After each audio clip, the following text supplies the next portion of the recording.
घर भितरे बापा बाहर पटु ताला पकाई फेरार होईगला पुओ।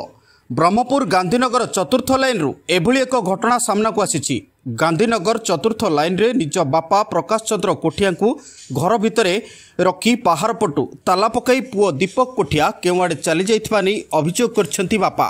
आउ घटना प्रचारित हेबा परे घरे पहुंची पुलिस एने तदंत आरंभ करछि।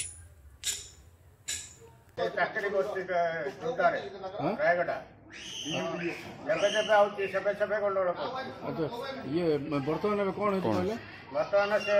रथयात्रा पूर्व रथयात्रा से दिन आसी गंडगोल कर भूगा कर समस्ते जानते सारे एनक्वारी कले भी जना पड़ो तापर आई रिपीट कर मुझे खोलिनी मोर सेफ्टी मु रोची मोर बीपी अच्छी सुगर अच्छी सब अच्छे ट्रिटमेंट अच्छी एकुटिया लोक रोची मोर किए बुझ बोले झील को डाकिली बर्तमान कौन कर बर्तमान तो पुओ कौन कर कंची पके दी परा कंची पके देला केबे आस्तिले कि एबे आस्तिला सकाळे अच्छा